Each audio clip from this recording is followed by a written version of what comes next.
समाज में धर्म के झगड़े चल रहे हैं, हमको क्लासरूम में बैठ के सेटल करना पड़ेगा कि ये बच्चा जब जाए तो उन धार्मिक झगड़ों में शामिल ना हो पाए। इवन को इन्फ्लुएंस भी करने की कोशिश करे तो उसको क्लैरिटी है, उसको इंटरनेट पे व्हाट्सएप पे भी कोई ऐसा मटेरियल मिले तो उसको क्लैरिटी रहे, नहीं I have understood it, this is rubbish, that we have to prepare for. धर्म के जाति के झगड़े हैं, क्षेत्रवाद के झगड़े हैं, क्रिटिकल नहीं है। 5000 साल पहले जिसने कुछ कह दिया उसी को माने बैठे हैं। नया करने की क्षमता पैदा नहीं हो रही है हमारे बच्चों में।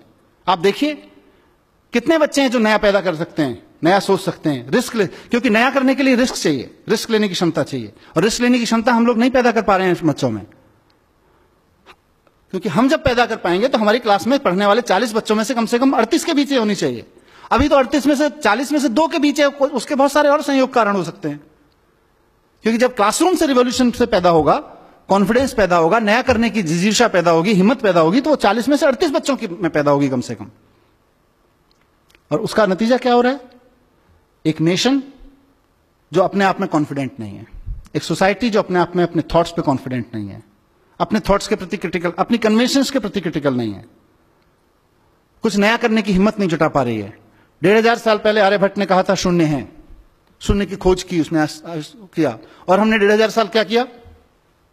हमने 1500 साल गाना गाया, जब जीरो दिया मेरे भारत ने दुनिया को तब गिनती आई। हमने गाना गाया, और उसी शून्य का 1500 साल पहले जिस हिंदुस्तान ने शून्य का आविष्कार किया, उसी शून्य का इस्तेमाल अमेरिका और यूरोप के साइंटिस्ट ने करके पूरा साइबर वर्ल्ड उस शून्य में खड़ा कर दिया। हम गाना गाते रह गए, जब जीरो दिया मेरे भारत ने दुनिया को तब गिनती आई। उन्होंने साइबर वर्ल्ड खड़ा कर दिया। आज वो ट्विटर चलाते हैं, फेसबुक चलाते हैं, गूगल चलाते हैं, यूट्यूब चलाते हैं, हम अपने लड़के लड़कियां नौकरी करने भेजते हैं उनके यहां पे, और हम कहते हैं कि हम तो बहुत महान देश थे पहले से।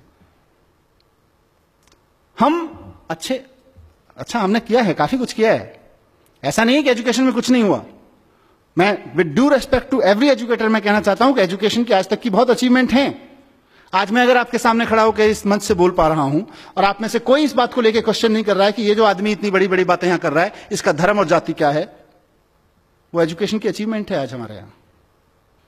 आज आपके सामने कोई आदमी इंटरनेट यूज करता है और आपके मन में कभी भी यह सवाल नहीं उठता, मतलब आपके माने समाज के मन में, समाज में किसी के मन में यह सवाल नहीं उठता है कि इंटरनेट यूज करने वाले की जाति क्या है, जरा पूछ के तो देख लें, इस जाति के लोगों की हिम्मत कैसे हुई इंटरनेट यूज करने की। आज ये क्वेश्चन नहीं बचा है समाज में, वो एजुकेशन की वजह से है।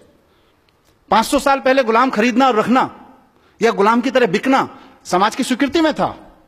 आज कोई भी व्यक्ति इस बात को स्वीकार करने को तैयार नहीं है अपने सामने किसी गुलाम को बिकते हुए देखकर।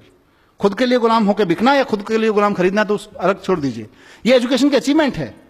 लेकिन जहां नहीं पहुंचे वहां का चर्चा करना जरूरी है।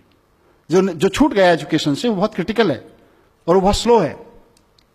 इसीलिए मैंने कहा हम अतीत के गुणगान में बहुत लग गए हैं। हिंदुस्तान की सबसे बड़ी प्रॉब्लम यही है कि हम अतीत का गुणगान बहुत करते हैं। हमारे यहां आर्यभट्ट हुए थे, अरे सर जी आर्यभट्ट हुए थे, उसके बाद हमने क्या किया? आर्यभट्ट तो होके चले गए। मुझे कई बार लगता है कि अगर आइंस्टाइन हिंदुस्तान में पैदा हुए थे तो हिमालय में एक मंदिर बना देते हम लोग उसका, और समझा रहे होते अपने बच्चों को 14 कोस की परिक्रमा है, सीधे चले जाओगे, पेट के बल लेट के जाओगे तो जल्दी साइंस समझ में आ जाएगी। पैदल जाओगे तो इतने दिन लगेंगे साइंस समझने में, हेलीकॉप्टर से चले गए तो इतने दिन लगेंगे साइंस समझने में। मैं किसी धर्म और किसी मान्यता का अपमान नहीं करना चाहता हूं, उनकी सबकी एक साइंस है। हमने अपनी साइंस के चक्कर में वो साइंस भी खो गई।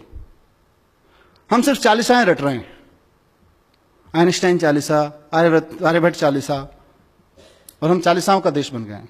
हम नया सोचने की क्षमता खत्म कर दी है। तो मैं इस सभा के माध्यम से, जैसा मैंने शुरू में कहा कि एक बहुत बड़ा स्वार्थ मुझे यहां पे खींच के लाया है, और मेरा वो स्वार्थ है साथियों, मेरा एक सपना है कि इस देश की पॉलिटिक्स में एजुकेशन एक बड़ा मुद्दा बने, इस देश की सोच में एजुकेशन एक बड़ा मुद्दा बने। मैं एक ऐसे दिन का सपना देख रहा हूं कि हमने बड़े बड़े तरह के इलेक्शन देखे हैं। हम आ गए तो गरीबी हटा देंगे, हम हटा गए तो हिंदुओं को राज दे देंगे, हम आ गए तो मुसलमानों को राज दे देंगे, हम आ गए तो सिख इनका ये कर देंगे, उनका ये कर देंगे। हमने अलग अलग तरीके के अलग अलग रीजनल विज़ावी नेशनल इलेक्शंस में अलग अलग मुद्दे देखे हैं। मैं चाहता हूं कि इस देश में इस बात पर डिबेट हो और पॉलिटिकल पार्टीज आके खड़ी हों और कहें कि अगर हम आ गए तो हम एजुकेशन को यहां लाके खड़ा करेंगे, उस पर इलेक्शन लड़े जाएं। गलत सपना तो नहीं देख रहा जी? इस सपने को मैं अकेला नहीं सच कर सकता। इस सपने को मैं आप जैसे लोगों के साथ मिलकर सच कर सकता हूं। इस सपने को सच करने के लिए मुझे क्या मतलब, हमें एज ए नेशन हम लोगों को एक बहुत बड़ी डिबेट की जरूरत पड़ेगी, बहुत बड़े डिस्कोर्स की जरूरत पड़ेगी। जो अलग अलग डिस्कोर्सेज में उलझे हुए लोग हैं, फंसे हुए लोग हैं, उनको सबको लाके इस प्लेटफॉर्म पे, इस पैराडाइम पे लाके खड़ा करने की जरूरत पड़ेगी। आइए बाद में बात कर लेंगे तुम्हारे धर्म के झगड़ों के बारे में। आइए पहले एजुकेशन के बारे में बात करते हैं, बाद में बात कर लेंगे तुम्हारे फालतू के झगड़ों के बारे में। आइए पहले एजुकेशन के बारे में, एजुकेशन के कंटेंट से लेके उसके पर्पस तक पे बात करनी पड़ेगी। उस सब के लिए एक बड़े एजुकेशन रेवोल्यूशन, एक बड़े एजुकेशन के आंदोलन की जरूरत है, जो क्लासरूम में भी चलेगा। क्योंकि सबसे बढ़िया चीज इसमें यह है कि आपके पास में जंतर मंतर सजा हुआ है।